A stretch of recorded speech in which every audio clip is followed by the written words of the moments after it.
So friends, आज का हमारा टॉपिक है पार्लियामेंट। और ये जो टॉपिक है पार्लियामेंट, ये काफ़ी जटिल टॉपिक है। इसको समझना थोड़ा टफ होता है और ये काफ़ी बड़ा टॉपिक है, इसलिए हम इसको दो पार्ट्स में करेंगे, ठीक है, फर्स्ट और सेकंड पार्ट में।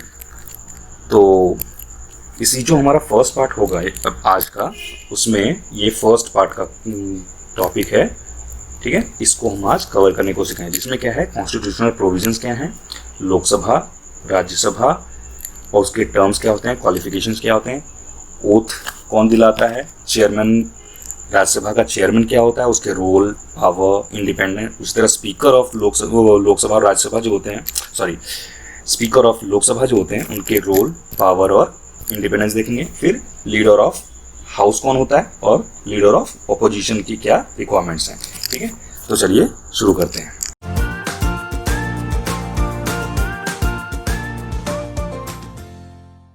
देखिए, इस चैप्टर में पार्लियामेंट के थोड़ा ध्यान से देखने की ज़रूरत है, क्योंकि ये टॉपिक जो है हमारा थोड़ा टफ है। तो इसकी जो कॉन्स्टिट्यूशनल प्रोविजंस हैं, अगर हम देखते हैं तो इसमें क्या है कि इसमें आर्टिकल 79 से लेकर के 122 के बीच में इसके प्रावधान दिए गए हैं, ठीक है। और ये किस में पड़ता है, ये जो है पार्लियामेंट की जो फंक्शनिंग का पूरा काम है, वो पार्ट 5 में डिफाइंड है, किसके, इंडियन कॉन्स्टिट्यूशन के, ठीक है। और ये पार्ट 5, इसमें ये क्या पार्ट 5 में जो दिए गए प्रोविजन, ये क्या डिफाइन करता है, ये डिफाइन करता है, एक तो प्रिविलेजेस क्या मिलेंगे, ठीक है, पावर्स क्या है पार्लियामेंट की, इसका ऑर्गेनाइजेशनल स्ट्रक्चर क्या है, ठीक है, कॉम्पोजिशन क्या होगी, ड्यूरेशन क्या होगा यानी टर्म्स क्या होगी, ऑफिसर्स कौन होंगे और क्या क्या प्रोसीजर्स होंगे पार्लियामेंट के, ठीक है। ये सब इसमें मेंशन्ड है। देखिए, पार्लियामेंट हमारा जो है पूरा, ये पार्लियामेंट हमारा 3 भाग में है। It has 3 parts basically. And what are the parts, पहला तो लोकसभा, जिसे हाउस ऑफ पीपल भी कहते हैं, ठीक है। फिर राज्यसभा, जिसे काउंसिल ऑफ स्टेट्स कहते हैं, और फिर मोस्ट इंपॉर्टेंट प्रेसिडेंट, जिसके बारे में हमने पिछले चैप्टर में पढ़ा था। और दोस्तों, पिछली बार जब मैं पढ़ा रहा था पिछले चैप्टर में प्रेसिडेंट में, तो मैंने वहाँ गलती से इसे पार्ट 4 में बोल दिया था, ये पार्ट 5 में है, ठीक है। ये पार्ट 5 में, जो कि 52 से शुरू होता है। इस चीज़ को ध्यान रखना है, वहाँ थोड़ी मुझसे गलती हो गई थी, ठीक है। तो इस तरह से पार्लियामेंट के टोटल 3 भाग हैं। पार्लियामेंट के 3 भाग कौन कौन से हैं, लोकसभा, राज्यसभा और president. President is integral part. ये कई बार सवाल आता है कि स्टेटमेंट दे दिया जाता है कि प्रेसिडेंट क्या इंटीग्रल पार्ट है, ठीक है, पार्लियामेंट का पार्ट है या नहीं। तो इतना याद रखना है, प्रेसिडेंट इज इंटीग्रल पार्ट, ठीक है। इनके बिना पार्लियामेंट का पूरा स्ट्रक्चर पूरा नहीं होता, क्योंकि पार्लियामेंट का काम क्या है, बेसिकली पार्लियामेंट का काम है लॉ बनाना। और लॉ तब तक, एक्ट कोई जो है तब तक लॉ नहीं बनता, बिल कोई भी तब तक लॉ नहीं बनती जब तक प्रेसिडेंट को साइन ना कर दे, ठीक है। तो इसके बाद हम शुरू करते हैं अब राज्यसभा के बारे में। देखिए, राज्यसभा के बारे में जानना है तो पहले हम इसके ऑर्गेनाइजेशनल स्ट्रक्चर को देख लें। तो इसे काउंसिल ऑफ स्टेट भी कहते हैं, काउंसिल ऑफ स्टेट्स भी कहते हैं, ठीक है।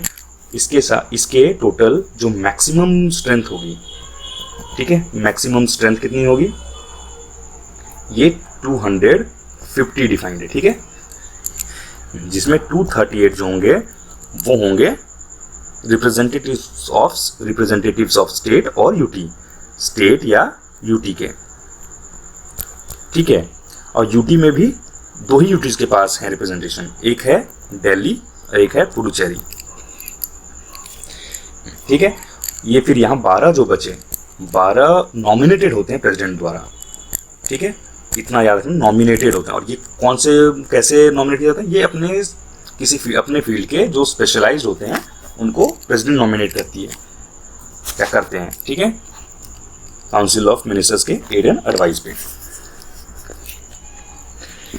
ये हो गया, यानी मैक्सिमम स्ट्रेंथ कितनी है 250 मैक्सिमम स्ट्रेंथ है, जिसमें 238 जो है वो रिप्रेजेंटेटिव होते हैं स्टेट और यूटी के, ठीक है। और यूटी में भी केवल 2 यूटीज को रिप्रेजेंटेशन है, एक दिल्ली और एक पुडुचेरी, ये याद रखना है, ये डायरेक्ट सवाल आ जाता है, ठीक है।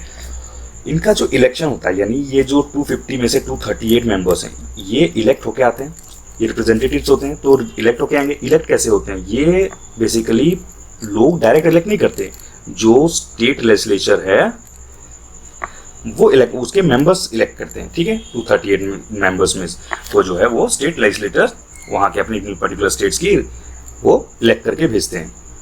और ये जो इलेक्शन होता है इनका, ये बेसिकली होता है प्रोपोर्शनल रिप्रेजेंटेशन और single transferable vote and single transferable vote, ठीक है।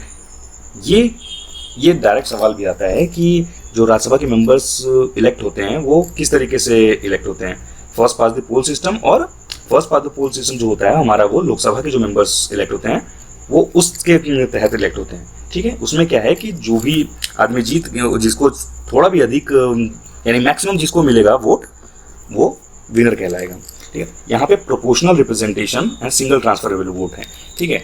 देखते हैं एक चीज़ और इसमें देख लेते हैं। प्रोपोर्शनल रिप्रेजेंटेशन जो होता है बेसिकली 2 टाइप की होती है, जो इंडिया में है वो तो हमारा सिंगल ट्रांसफरेबल वोट वाला है, और एक और टाइप का होता है लिस्ट।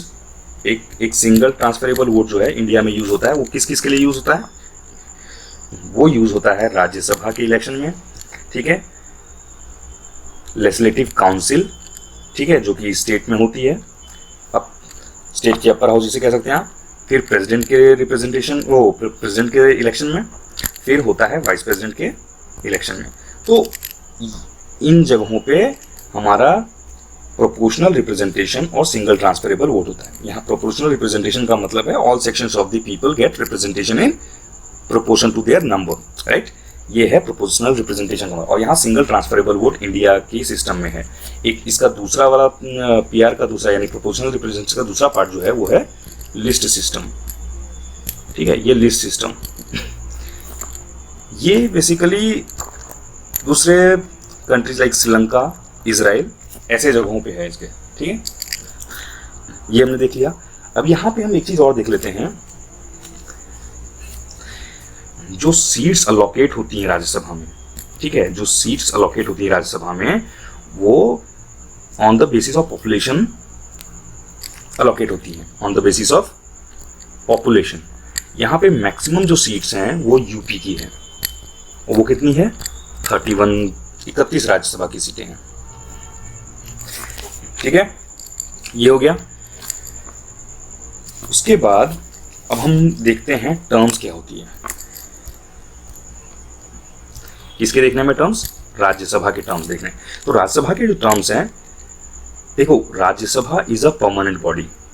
परमानेंट बॉडी कहने का मतलब है अगर ये बन गया तो इसको डिसॉल्व नहीं किया जा सकता, ठीक है। It's a permanent body, it is not subjected to dissolution, इसको डिसॉल्व नहीं किया जा सकता।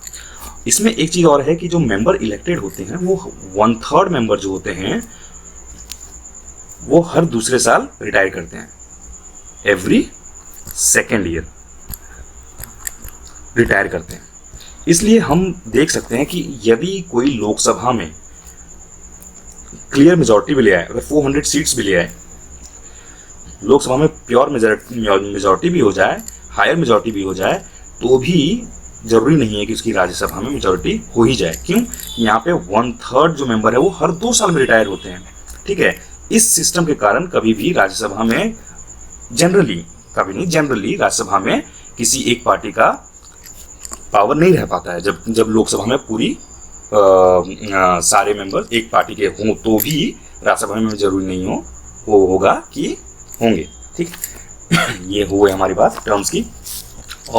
और इसमें जो टर्म्स देखने थे, इसमें ये क्या है कि कॉन्स्टिट्यूशन ने, देखिए राज्यसभा के टर्म्स के बारे में कॉन्स्टिट्यूशन ने नहीं डिफाइन किया है।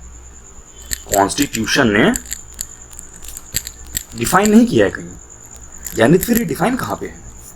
कॉन्स्टिट्यूशन ने डिफाइन नहीं किया, तो ये डिफाइन है पीपल्स रिप्रेजेंटेशन एक्ट ऑफ 1951। जो पीपल्स रिप्रेजेंटेशन एक्ट 1951 है उसमें डिफाइन कर रखा है 6 ईयर्स। ठीक है, तो ये जो है पार्लियामेंट जब चाहे इसके बढ़ा भी और घटा भी सकती है। कॉन्स्टिट्यूशन में नहीं है तो इसको आराम से किया जा सकता है, पीपल्स रिप्रेजेंटेशन एक्ट में बदलाव लाके इसको चेंज किया जा सकता है। ठीक है, इसलिए कह सकते हैं कि राज्यसभा का टर्म जो है वो कॉन्स्टिट्यूशन ने डिफाइन नहीं किया है, बट लेफ्ट ऑन पार्लियामेंट, यानी कॉन्स्टिट्यूशन को राज्यसभा के टर्म्स को पार्लियामेंट डिसाइड कर सकती है। ठीक है, तो हमने ये राज्यसभा के, अब लोकसभा के ऑर्गेनाइजेशन स्ट्रक्चर के बारे में देख लेते हैं। लोकसभा के बारे में, इसकी जो मैक्सिमम होगी सीट्स वो जो डिफाइन किया गया है वो 552 किया गया है।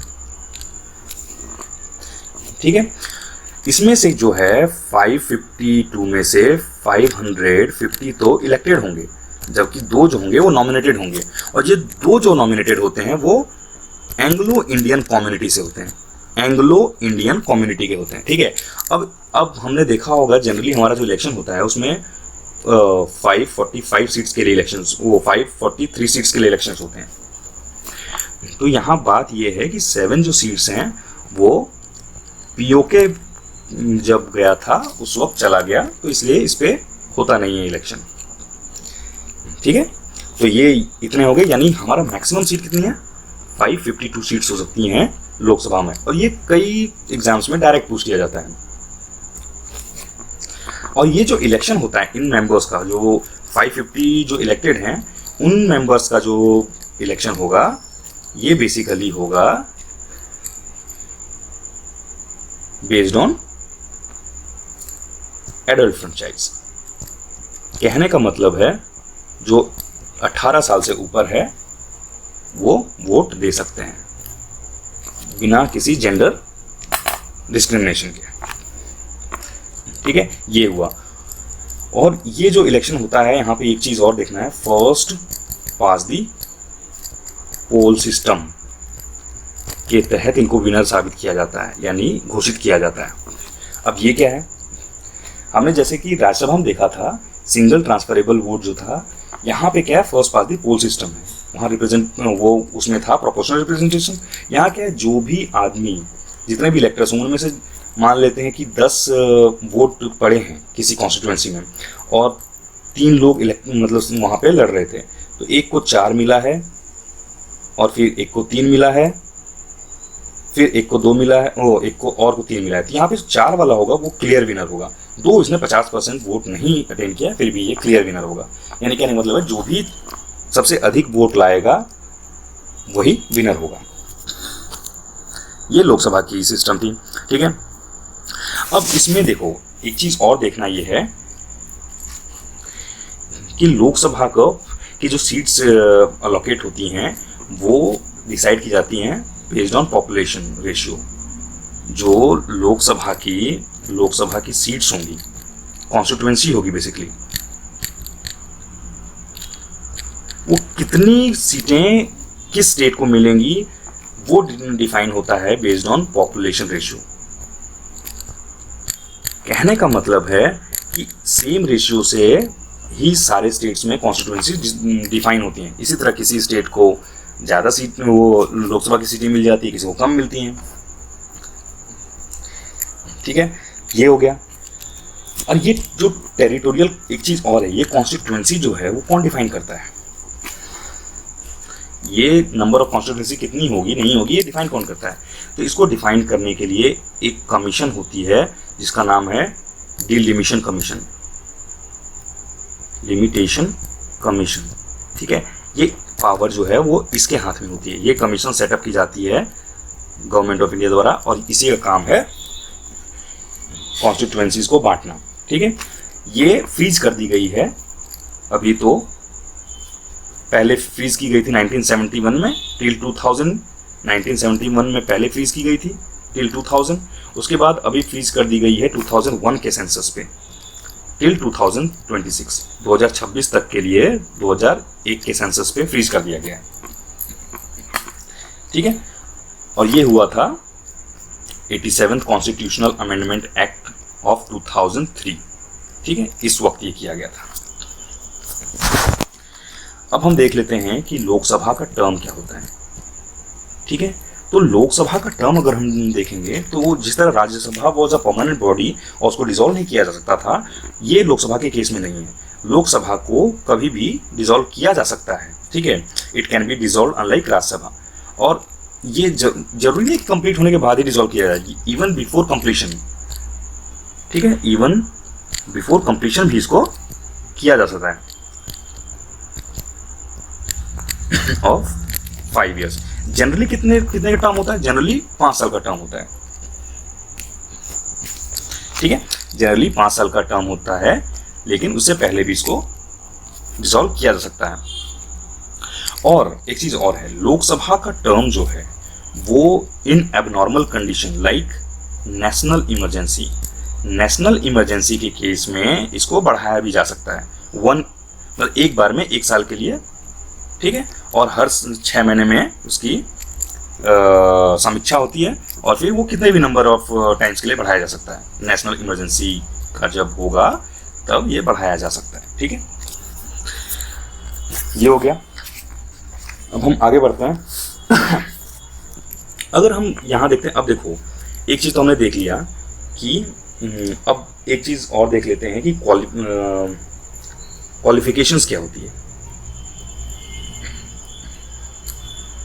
यहाँ जो क्वालिफिकेशन की बात करेंगे तो यहाँ पहले एक तो राज्यसभा की क्वालिफिकेशन, एक लोकसभा की क्वालिफिकेशन, ठीक है।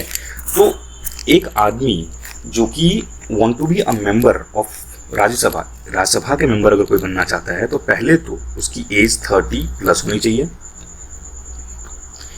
ठीक है, और यही लोकसभा के केस में 25+ होनी चाहिए, ठीक है, यही 25+ होनी चाहिए, और ये राज्यसभा केस में 30+ होनी चाहिए। यहाँ एक चीज़ और देख लेते हैं, ये पार्लियामेंट का पार्ट में, लेकिन एक चीज़ और देख लेते हैं, जो पंचायत में वो इलेक्ट होते हैं, ठीक है, उनकी जो एज होती है वो 21 ईयर्स की होती है। वहाँ 25 ईयर्स नहीं होती। पंचायत के लिए 21 ईयर्स की एज होनी चाहिए to contest a panchayat elections, ठीक है, ये चीज़ याद रखना, ये एक्स्ट्रा में, ठीक है। तो यहाँ पे राज्यसभा जो है उसकी 30 ईयर्स से अबव जो होगा कैन कंटेस्ट एन इलेक्शन, ठीक है। उस तरह लोकसभा में 25 साल से ऊपर चाहिए, और ये कॉन्स्टिट्यूशन ने डिफाइन कर रखा है, ये कॉन्स्टिट्यूशन ने डिफाइन करता है। और कॉन्स्टिट्यूशन ने एक चीज और डिफाइन कर रखा है, देखो क्वालिफिकेशन 2 जगह पे डिफाइंड है, एक तो इन कॉन्स्टिट्यूशन, एक जो है वो पीपल्स रिप्रेजेंटेशन एक्ट में। तो जो कॉन्स्टिट्यूशन में डिफाइंड है वो एज लोकसभा और राज्यसभा की कितनी होनी चाहिए मेंबर्स की, और साथ ही साथ सिटीजन ऑफ इंडिया होना चाहिए, ठीक है, ये चीज कॉन्स्टिट्यूशन ने डिफाइन कर रखा है। फिर आता है रिप्रेजेंटेशन ऑफ पीपल एक्ट में क्या डिफाइंड है। तो रिप्रेजेंटेशन ऑफ पीपल एक्ट में जो डिफाइंड है वो है must be registered as an electoral for parliamentary constituency, ठीक है, एक इलेक्टोरल की तरह उसको रजिस्टर्ड होना चाहिए पार्लियामेंट्री कॉन्स्टिट्यूएंसी के लिए, ठीक है, रजिस्टर्ड होना चाहिए एज इलेक्टोरल, ठीक है, ये चीज है पीपल्स रिप्रेजेंटेटिव एक्ट में। पहले एक और प्रोविजन था कि राज्यसभा में जो मेंबर इलेक्ट होना चाहता है उसको उस पर्टिकुलर स्टेट का होना जरूरी है, ठीक है, पर ये 2003 में हटा दिया गया। ये तो हुआ क्वालिफिकेशन, क्या चाहिए मेंबर्स को।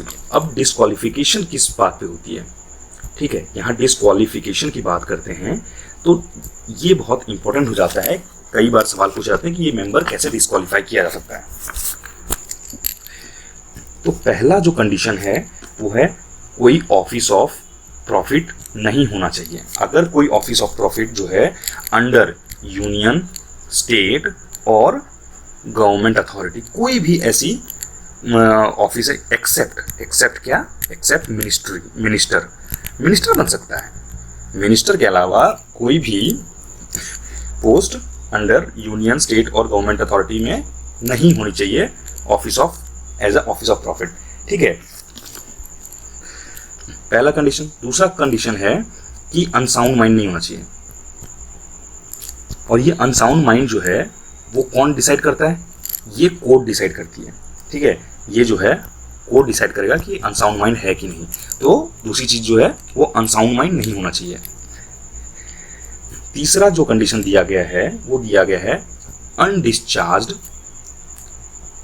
इंस्टॉलमेंट नहीं होना चाहिए। कहने का मतलब कर्ज लेके कर्ज ना चुकाने लायक नहीं हो जाना चाहिए। अगर वो इंस्टॉलमेंट बन जाता है तो विल बी डिस्क्वालिफाइड। और अगर not a citizen of India, अगर ये भी नहीं है तो भी डिस्क्वालीफाई हो जाएगा। और एक चीज और, इसमें एक और चीज और है, should not be guilty of electoral offences. ठीक है, इलेक्टोरल ऑफेंसेस जो इलेक्शन के टाइम पे कोई ऐसी क्राइम नहीं करनी चाहिए, या जो इलेक्टोरल ऑफेंस के तरह डिफाइंड है उसको कमिट नहीं करना चाहिए, उसकी गिल्टी नहीं होना चाहिए। अगर होगा तो भी डिस्क्वालीफाई हो जाएगा, यानी इलेक्टोरल ऑफेंस के टाइम पे। ठीक है। एक और चीज है, अगर कोई आदमी कन्विक्ट हो जाता है मोर देन 2 years, 2 साल से अधिक के लिए कन्विक्टेड है और इम्प्रिजन्ड है, ठीक है, इम्प्रिजन्ड है, कन्विक्ट और इम्प्रिजन्ड है, तो फिर वो डिस्क्वालीफाई हो सकता है। और फिर इसके साथ एक और भी हैं कुछ, जैसे अगर ऑन टाइम इलेक्शन का अपना जो अकाउंट ऑफ इलेक्शन है, यानी जो उसको मांगे जाते हैं एफिडेविट, वो फाइल नहीं करता है इन टाइम, तो भी डिस्क्वालीफाई हो सकता है। Do not file an account of his election, ठीक है। और या तो डिस्क्वालीफाई किया गया हो गवर्नमेंट सर्विस से, डिस्क्वालीफाइड किया गया हो गवर्नमेंट सर्विस से, अंडर डिस्क्वालीफाई किस लिए, अंडर करप्शन और डिसलॉयलिटी, ठीक है, या डिसलॉयलिटी, ठीक है, या करप्शन के मामले में उसको जो है डिसमिस किया गया हो तो भी वो डिस्क्वालीफाई हो सकता है। और एक और चीज है बहुत इंपॉर्टेंट कि अनटचेबिलिटी को फॉलो नहीं करना चाहिए। अनटचेबिलिटी का अगर उसने फॉलो किया और ये साबित हो गया तो भी डिस्क्वालीफाई हो जाएगा, ठीक है। ये डिस्क्वालिफिकेशन का सिस्टम है। इन चीजों में डिस्क्वालीफाई हो सकता है। ऑफिस ऑफ प्रॉफिट, ठीक है, अनटचेबिलिटी फॉलो कर किया, अनसाउंड माइंड हुआ, अनडिस्चार्ज इंसॉल्वेंट है, सिटीजन ऑफ इंडिया नहीं है, इलेक्टोरल ऑफेंस उसने कमिट किए हैं, ठीक है, 2 साल से अधिक तक वो कन्विक्ट के बाद इम्प्रिजन हो चुका है या डिस्क्वालीफाई किया गया है गवर्नमेंट सर्विस से अंडर करप्शन और डिसलॉयलिटी, तो इन सब चीजों पे डिस्क्वालिफिकेशन हो सकता है एक मेंबर का। अब ये जो डिस्क्वालिफिकेशन है ये डिसाइड कौन करता है? डिस्क्वालिफिकेशन को डिसीजन कौन देता है? तो अगर तो ये जो ऊपर मेंशन है उन मामलों में है तो प्रेसिडेंट डिसाइड करेंगे, ठीक है, प्रेसिडेंट डिसाइड करेंगे और ये फाइनल डिसीजन होगा इनका। इसको कोई चैलेंज नहीं कर सकता। और ये जो प्रेसिडेंट डिस्क्वालीफाई करते हैं तो उस वक्त वो इलेक्शन कमीशन से भी कंसल्ट करते हैं, ठीक है, कंसल्ट करते हैं इस मामले में। और एक तो ये हुआ डिस्क्वालिफिकेशन जो नॉर्मल ऊपर मैंने मेंशन किए हैं उन सब चीज़ों में डिस्क्वालीफाई। अगर एक और डिस्क्वालिफिकेशन होता है वो 10th शेड्यूल के हिसाब से। अब ये 10th शेड्यूल क्या है? 10th शेड्यूल जो है वो बताता है, ये 52nd कॉन्स्टिट्यूशन, ये बहुत इंपॉर्टेंट याद रखना, 52nd कॉन्स्टिट्यूशनल अमेंडमेंट एक्ट के तहत आया था 10वां ये जो है 10th शेड्यूल है। और इसके तहत ये होता है, इस डिफाइन करता है डिफेक्शन को, ठीक है, यानी जो 10th शेड्यूल है वो एंटी डिफेक्शन लॉ है। 10th schedule anti defection law और ये 52nd कॉन्स्टिट्यूशनल अमेंडमेंट से आया था। ये बहुत इंपॉर्टेंट है, बहुत, ठीक है, इस चीज को मार्क कर लेते हैं।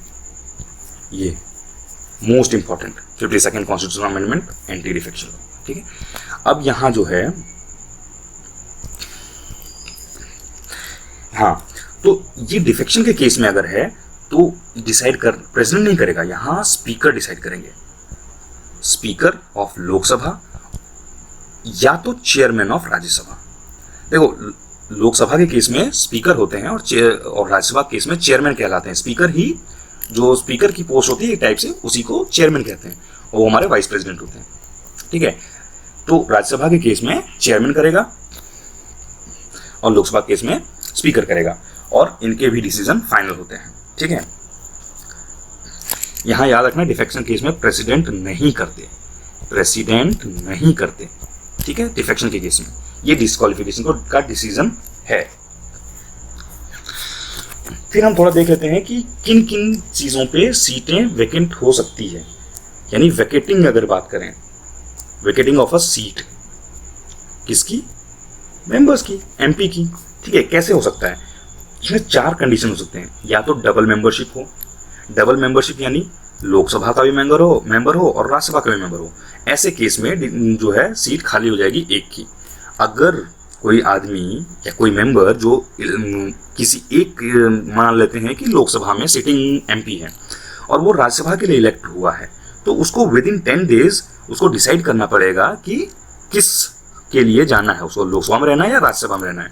यानी 10 डेज, विद इन 10 डेज इसको डिसाइड करना पड़ेगा। नहीं तो जो पहला होगा वो वेकेट हो जाएगा और दूसरा अपने आप उसको मिलेगा, और नहीं तो अगर वो राज्यसभा का मेंबर था तो राज्यसभा की सीट चली जाएगी। ठीक है, ये है। नहीं डिसाइड किया तो एक तो फर्स्ट केस हुआ डबल मेंबरशिप पे, दूसरा जो है वो डिस्क्वालिफिकेशन, जो हमने ऊपर बात की अब डिस्क्वालिफिकेशंस के इतने सारे थे, एक 10th शेड्यूल के हिसाब से और एक जो ऊपर नॉर्मल 5-6 प्रोविजंस बताए गए थे। फिर या तो मेंबर रिजाइन कर दे, अगर रिजाइन कर दे तो भी होगा, और या तो एब्सेंस में भी। यहां याद रखना है कि if an MP is absent, अगर कोई एमपी एब्सेंट है कंटिन्यूअसली कॉन्सिक्यूटिव 60 डेज के लिए, कॉन्सिक्यूटिवली 60 दिनों के लिए एब्सेंट है विदाउट प्रायर वो परमिशन, पहले परमिशन लिए बिना अगर कोई आदमी या कोई मेंबर जो एमपी है वो 60 दिन तक कॉन्सिक्वेंटली जो है वो अटेंड नहीं करता है, एब्सेंट रहता है, तो वो विल बी कंसिडर्ड डिस्क्वालीफाई। उसके ऊपर डिस्क्वालिफिकेशन के का रिजोल्यूशन चलाया जा सकता है। ठीक है, केस चलाया जा सकता है और उसको डिस्क्वालीफाई कर दिया जाएगा। ये सवाल पूछा गया था यूपीपीसीएस 2018 में, तो ये सवाल पूछे जाते हैं, ये इंपॉर्टेंट है, 60 डेज याद रखना है। अब हम आते हैं ओथ के बारे में। अब इनको जो मेंबर्स विनर होते हैं या जो इलेक्ट होके आते हैं उनको ओथ कौन दिलाता है, तो ओथ को जो है एडमिनिस्टर किया जाता है। कौन करता है, प्रेसिडेंट, या तो प्रेसिडेंट करेंगे या समवन अपॉइंटेड बाय प्रेसिडेंट, या तो प्रेसिडेंट या अपॉइंटेड बाय प्रेसिडेंट। ठीक है, ये होगा। यदि ओथ कोई नहीं लेता है मेंबर, इफ नॉट टेकन, तो हर दिन जितना बैठेगा उसको ₹500 फाइन लगेगा, हर दिन बैठने का। कहाँ, पार्लियामेंट में। और अगर बैठेगा भी तो वो वोट नहीं कर सकता, वो वोट नहीं कर सकता, तब विदाउट ओथ। अब हम बात करते हैं स्पीकर की। देखिए ये बहुत इंपॉर्टेंट टॉपिक है स्पीकर। ये हमारा डायरेक्टली सवाल पूछता है, यहाँ हमें देखना है। तो स्पीकर का टेन्योर होता है वो बेसिकली जब तक लोकसभा का टर्म होता है, यानी लोकसभा जब तक रहेगी, लाइफ रहेगी लोकसभा की, तब तक स्पीकर रहेंगे। अनटिल, इसके भी केस हैं, उसमें एक्सेप्शन क्या होंगे जब रिमूव कर दिए जाएं, वो हम आगे देखेंगे। यानी इसका अगर हम देखें स्पीकर लोकसभा के स्पीकर का जो है वो टर्म जो होगा वो टिल लाइफ ऑफ लोकसभा। ठीक है, इसमें भी क्या है, इनको जो स्पीकर होंगे उनको वेकेट करनी पड़ेगी सीट अगर एमपी से डिस्क्वालीफाई हो जाते हैं, यानी if ceases to be a member of Lok Sabha, अगर लोकसभा की सीट अगर उनकी चली जाती है तो वो स्पीकर नहीं रहेंगे, या रिजाइन टू डेप्यूटी स्पीकर। यहाँ एक चीज और देखना है, स्पीकर जो है वो किसको रिजाइन करते हैं, रिजाइन करते हैं डेप्यूटी स्पीकर को। ये बहुत इंपॉर्टेंट है, ये भी पूछा गया है, डेप्यूटी स्पीकर को रिजाइन करते हैं।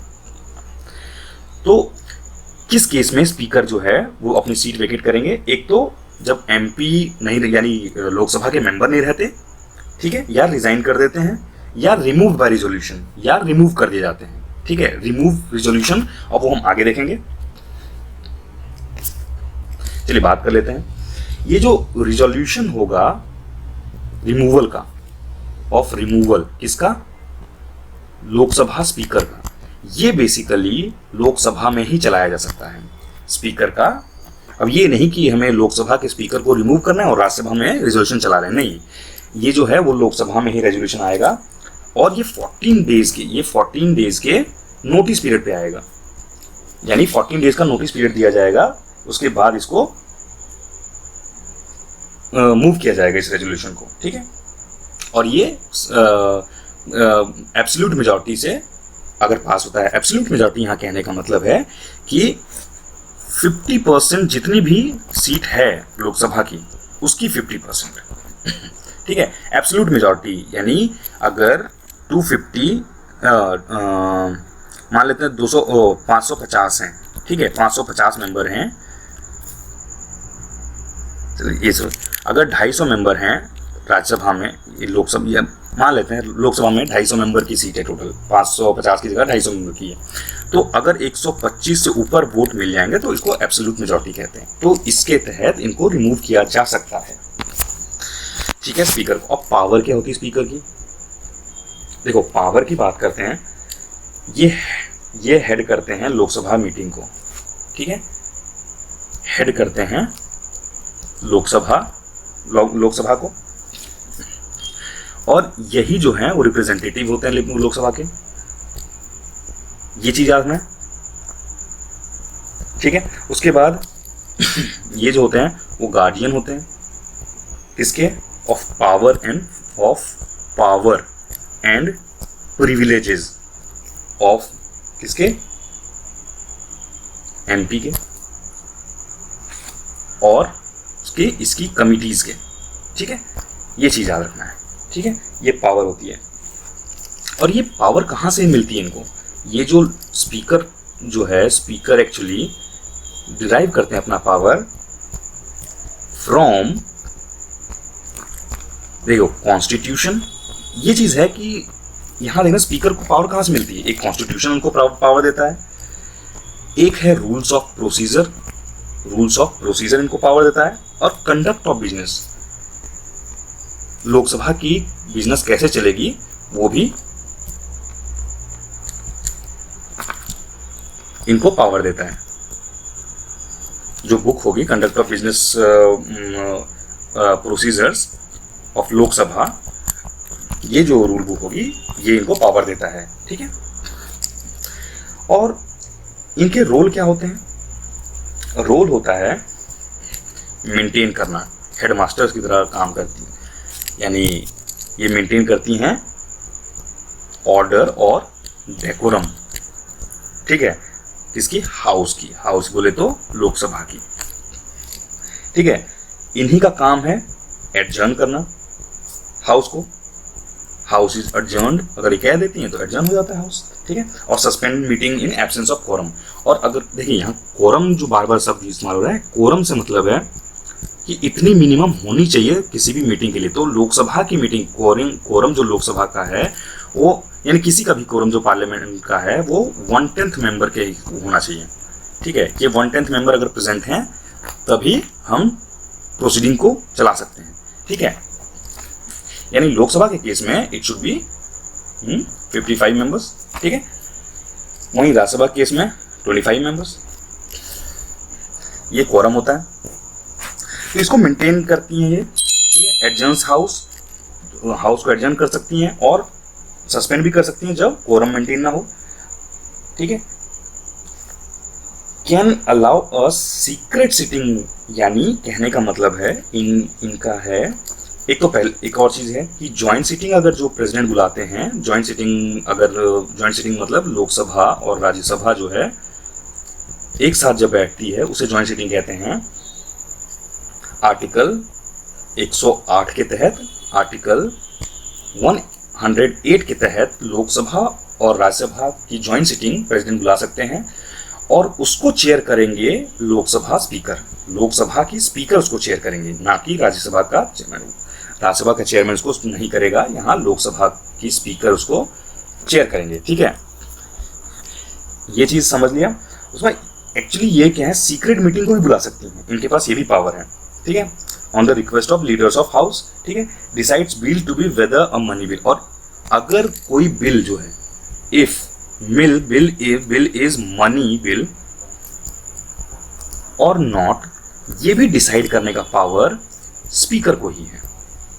ठीक है, स्पीकर ही डिसाइड करेंगे कि ये मनी बिल है या नहीं। ठीक है, और ये चेयर करती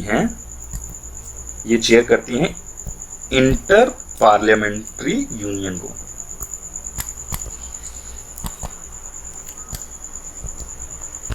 ठीक है, ये हो गए इनके पावर्स के बारे में। ठीक है, रोल्स के बारे में। और यहां देख लेते हैं इंडिपेंडेंस भी थोड़ा। अब यहां इंडिपेंडेंस क्या है, शी हैज बीन या he has been provided security of tenure. Security of tenure मिला है इनको। कहने का मतलब है आर्बिट्री इनको हटाया नहीं जा सकता। इनको हटाने के लिए रेजोल्यूशन पास करना पड़ेगा पार्लियामेंट, वो लोकसभा में। ये लोकसभा स्पीकर की बात हो रही है, लोकसभा स्पीकर की बात हो रही है। ठीक है, तो लोकसभा में रेजोल्यूशन होगा, वो भी किससे, एब्सोल्यूट। हमें बताया था एब्सोल्यूट क्या होता है, एब्सोल्यूट मेजॉरिटी के साथ। ठीक है, एब्सोल्यूट मेजॉरिटी के साथ, यानी 50% of the total membership of the house. तो एब्सोल्यूट मेजॉरिटी से इनको हटाया जा सकता है। ठीक है, ये सिक्योरिटी ऑफ टेन्योर इसलिए मिला है इनको। और जो है इनको सैलरी और अलावेंसेस भी इनकी फिक्स की जाती है। और एक चीज और है, ये वोट तभी करते हैं, स्पीकर जो है वोट तभी करेंगे only when resolution is tied. अगर रिजोल्यूशन टाइड हो गया, यानी बराबर पे आया, कोई रेजोल्यूशन मान लेते हैं 5-5 पे खत्म हुआ, 10 लोग थे, 5-5 वोट किसी रेजोल्यूशन को मिला है, ठीक है, मोशन को मिला है, तो ये फिर ये वोट कर सकते हैं। कौन, स्पीकर वोट कर सकता है। और ये तभी करेंगे जब सिचुएशन टाइड होगा। ठीक है, ये हुआ इनके पावर। यहाँ पे एक चीज और ये देखना है कि हमारे पार्लियामेंट में एक चीज ये है कि जनरली जो रूलिंग पार्टी होता है उसी के स्पीकर होते हैं। वेयर एज हमने ये जो ब्रिटेन का सिस्टम है, वेयर एज ब्रिटेन में ऑलवेज हमेशा ही वो नॉन पार्टी मेंबर होगा, is always a non party member. ठीक है, इतना ये हो गया हमारे लोकसभा स्पीकर के बारे में। अब लोकसभा स्पीकर के बारे में थोड़ा डेप्यूटी स्पीकर के बारे में देख लेते हैं। लोकसभा में डेप्यूटी स्पीकर भी बहुत इंपॉर्टेंट पोस्ट है। ठीक है, डेप्यूटी स्पीकर, और ये वही डेप्यूटी स्पीकर हैं जिनको लोकसभा के स्पीकर जो है अपना रेजिग्नेशन देते हैं।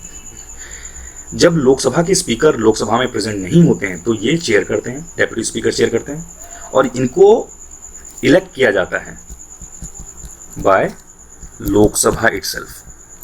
लोकसभा के ही मेंबर इनको इलेक्ट करेंगे। और ये केस सिमिलर है स्पीकर के केस में भी।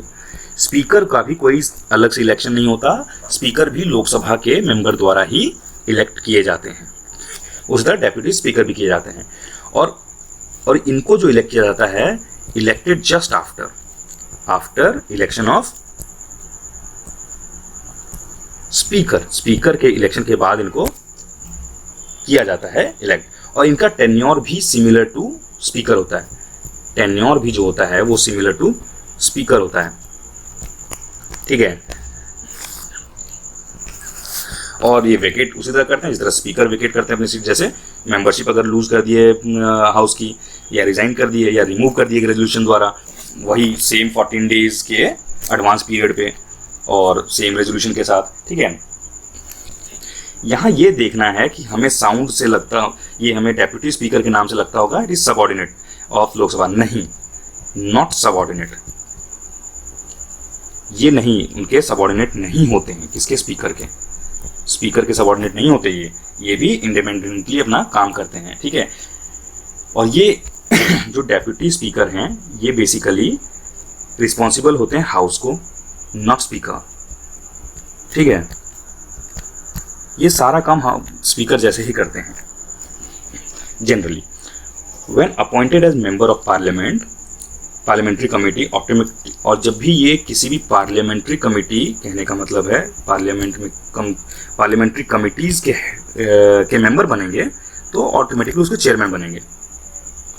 देन चेयरमैन, ठीक है, चेयरमैन तब बन जाएंगे ऑटोमेटिकली, इनको इलेक्ट करने की जरूरत नहीं पड़ेगी। और ये भी उसी तरह वोट करते हैं अगर ये प्रिसाइड कर रहे हैं हाउस को। अगर मान लेते हैं कि लोकसभा स्पीकर नहीं है हाउस में, तो डेप्यूटी स्पीकर उसको हाउस चेयर कर रहे होंगे, और जब ये चेयर कर रहे होंगे, प्रिसाइड कर रहे होंगे, तो ये वोट तभी करेंगे जब टाई हो जाएगा। ठीक है, जब टाई हो जाएगा तभी वोट करेंगे। ठीक है, और एक चीज और है कि जब इनका रिमूवल रेजोल्यूशन चलेगा डेप्यूटी स्पीकर का, can not preside its at sitting of the house. ठीक है, ये चीज है, ये हो गया। फिर कुछ और चीजें देख लेते हैं। इतना तो हमने देख लिया, अब हम एक देखें, लोकसभा में ये हो गया, स्पीकर के हमने देख लिया, डेप्यूटी स्पीकर देख लिया। इनके अलावा एक पैनल होती है चेयरपर्सन्स की, हम कहते हैं panel of chairpersons of Lok Sabha. ये कुछ लोगों का पैनल होता है और ये स्पीकर नॉमिनेट करती है, मेंबर्स में से ही स्पीकर नॉमिनेट करती है। इनका काम क्या होता है, जब भी स्पीकर या डेप्यूटी स्पीकर नहीं है हाउस में, तो ये इनमें से कोई एक चेयर करेंगे। ठीक है, then can preside as speaker और डेप्यूटी स्पीकर। ठीक है, ये तब होंगे। एक चीज और यहाँ है, प्रोटम स्पीकर, स्पीकर प्रोटम। ठीक है, स्पीकर प्रोटम ये बहुत इंपॉर्टेंट है। ये क्या होते हैं, प्रोटम स्पीकर्स क्या होते हैं? जब स्पीकर लोकसभा का सीट वेकेट कर देता है, when speaker of Lok Sabha vacates his office immediately after newly elected Lok Sabha, तो जो पहली मीटिंग होगी वो तो स्पीकर नहीं होंगे उसमें, यानी जब फर्स्ट मीटिंग हो रही होगी तो उसमें तो स्पीकर होंगे नहीं, तो स्पीकर का पोस्ट कौन लेगा? तो उस स्पीकर के पोस्ट के लिए क्या होगा, प्रेसिडेंट जो है, यहाँ याद रखने की बात है, प्रेसिडेंट किसी को भी उठा के प्रोटम स्पीकर बना सकते हैं। President has the power, here president has the power to appoint anyone of the member amongst the members of Lok Sabha as pro tem speaker. ये हो गया स्पीकर के बारे में ऑफ लोकसभा। अब हम बात करते हैं चेयरमैन के बारे में। किसके? जिस तरह स्पीकर होते हैं लोकसभा में, उस तरह चेयरमैन होते हैं राज्यसभा में। तो राज्यसभा के चेयरमैन के बारे में बात करते हैं। जो चेयरमैन होते हैं राज्यसभा के, वो जनरली क्या, वो वाइस प्रेसिडेंट ही होते हैं। ठीक है, यानी वाइस प्रेसिडेंट जब इलेक्ट होते हैं तो वो ऑटोमेटिकली चेयरमैन बन जाते हैं राज्यसभा के, और इनको जो सैलरी मिलती है, जो भी इनको प्रिविलेज मिलते हैं, वो राज्यसभा के चेयरमैन होने के कारण मिलते हैं। ठीक है, ये चीज़ है। Can be remove only when vice president office is removed, और इसको रिमूव करने के लिए राज्यसभा में ही रेजोल्यूशन पास करना पड़ेगा। राज्यसभा में रेजोल्यूशन पास करना पड़ेगा, सेम विद एब्सोल्यूट मेजॉरिटी। ठीक है, जिस तरह की एब्सोल्यूट मेजॉरिटी स्पीकर के लिए था, उसी तरह वाइस प्रेसिडेंट के लिए भी है। तो यहाँ याद रखना है, वाइस प्रेसिडेंट के लिए कोई इम्पीचमेंट प्रोसेस नहीं चलता जिस तरह प्रेसिडेंट के लिए चलता है। यहाँ पे डायरेक्टली रिमूव किया सकता है फ्रॉम राज्यसभा रेजोल्यूशन इटसेल्फ। और ये भी जो हैं वो तभी वोट करते हैं स्पीकर की तरह जब टाई हो जाए। ठीक है, ये चीज याद रखना है राज्यसभा स्पीकर के बारे में। यानी जो राज्यसभा स्पीकर की बात की है मैंने, वो वाइस प्रेसिडेंट की बात की। ठीक है, लीडर ऑफ हाउस बात करते हैं। लीडर ऑफ पहला हाउस की बात करते हैं। तो जो प्रधानमंत्री होगा या पीएम होंगे, if he is member of Lok Sabha, PM अगर लोकसभा के मेंबर हैं, इफ पीएम लोकसभा के मेंबर हैं, तो वो ऑटोमेटिकली इसके हेड हो जाएंगे। ठीक है, और नहीं है, इफ नॉट, अगर नहीं है, तो पीएम जो है वो किसी भी मिनिस्टर को नॉमिनेट कर सकते हैं एज हेड ऑफ लोकसभा। ठीक है, ये चीज याद रखना है। यहाँ पे याद रखने की बात यह है कि पीएम जो है वो अगर लोकसभा के मेंबर हैं तो हेड होंगे लोकसभा के, और नहीं है लीडर होंगे लोकसभा के, ठीक है, हेड नहीं, लीडर होंगे लोकसभा के।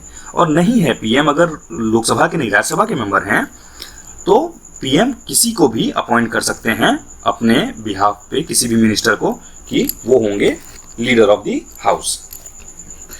ये लोकसभा की ये बात थी लोकसभा की, ठीक है, लोकसभा की बात थी। अब हम राज्यसभा की बात करें अगर, तो मिनिस्टर या member of Rajya Sabha nominated by PM, यानी पीएम जिसको नॉमिनेट करेंगे या किसी मेंबर या मिनिस्टर को जिसको नॉमिनेट करेंगे टू बी द लीडर, वो लीडर होंगे। और ये लीडर जो बनेगा वो डेप्यूटी लीडर, अपने से डेप्यूटी लीडर भी अपॉइंट कर सकते हैं। और इस लीडर को यूएसए में मेजॉरिटी लीडर कहा जाता है, इंडिया में इसको लीडर ऑफ हाउस कहा जाता है, वहां मेजॉरिटी लीडर कहा जाता है।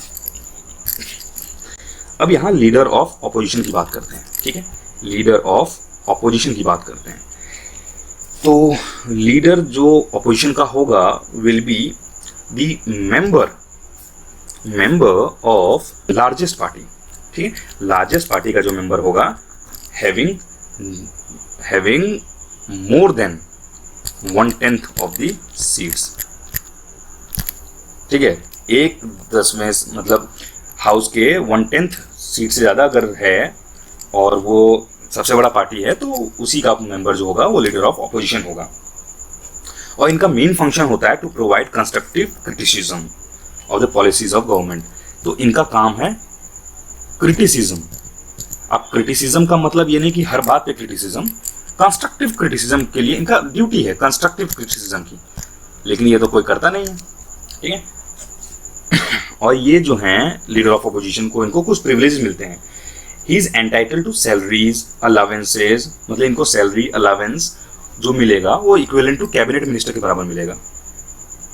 प्रिविलेज वगैरह जो है कैबिनेट मिनिस्टर की तरह मिलेगा इनको, ठीक है, ये चीज़। और ये देख लिया, ये कैबिनेट मिनिस्टर की तरह इनके प्रिविलेज मिलते हैं ये लीडर ऑफ अपोजिशन के बारे में, ठीक है। एक चीज़ और हमें इंपॉर्टेंट जान लेते हैं, आजकल बहुत प्रचलित है व्हिप। व्हिप हिंदी मतलब है इसका चाबुक, ठीक है, चाबुक मारने वाला जो होता है वो व्हिप। तो यहाँ पे क्या है कि बेसिकली इसका एक टर्म होता है, ऑफिस ऑफ व्हिप ना ही मेंशन्ड है, नॉट कहीं मेंशन नहीं है, ना ही कॉन्स्टिट्यूशन में, ना ही रूल्स ऑफ हाउस में, ठीक है, और ना ही पार्लियामेंट्री स्टेटस में कहीं मेंशन नहीं है। बस ये एक टर्म आया था आफ्टर डिफेक्शन। और ये क्या है, whip system is based on convection of parliamentary government, convention पे बेस्ड है, यानी ये ऐसा होगा सारी पॉलिटिकल पार्टीज मिलके खुद ही एक कन्वेंशन बना ली हैं, उसी हिसाब से ये गवर्न होता है, ठीक है। और व्हिप का काम, व्हिप जो है तब लगाया जाता है जब पार्टी चाहती है किसी भी मेंबर को एक तरह से कि उन्हीं को मतलब पार्टी लाइन से हटके ना वोट कर दे, उस सिस्टम पे किसी रेजोल्यूशन पे पार्टी से हटके ना चला जाए, इसलिए व्हिप का इस्तेमाल होता है। यानी अगर व्हिप लगा दिया जाए लीडर ऑफ दी पार्टी के द्वारा, लीडर जो होगा पार्टी का वो व्हिप जारी कर दिया अगर, तो पार्टी मेंबर्स को ये बाध्य हो जाएंगे, पार्टी मेंबर्स उनको फॉलो करने के लिए, कि यदि कोई कहता है किसी रेजोल्यूशन पे किसी पार्टी मेंबर ने, मान लेते हैं कांग्रेस ने किसी भी रेजोल्यूशन पे कहा कि वोट नहीं करना है, ठीक है, तो कोई भी जाके वोट कर दे तो ये डिफेक्शन के अंदर आएगा। और व्हिप जो है हर एक पॉलिटिकल पार्टी जो वेदर रूलिंग और not has its own whip in the parliament, चाहे रूल कर रही है या नहीं कर रही है, पार्लियामेंट में सबका अपना अपना व्हिप होता है। तो इस तरह हमने ये जो पार्ट है, फर्स्ट पार्ट हमने ख़त्म किया, ठीक है। अब सेकेंड पार्ट थोड़ा और कॉम्प्रिहेंसिव होगा, उसमें हम देखेंगे सेशंस कौन कौन से होते हैं पार्लियामेंट के, सेशंस ऑफ पार्लियामेंट, ठीक है। फिर जो हैं वो डिवाइसेस क्या क्या हैं पार्लियामेंट में, डिवाइसेस इन पार्लियामेंट, राइट। कुछ बिल के बारे में, बिल कैसे पास होती हैं और एक्ट कैसे बनता है, ठीक है। ये सब हम देखेंगे अगले पार्ट में। तो चलिए, thank you and take care.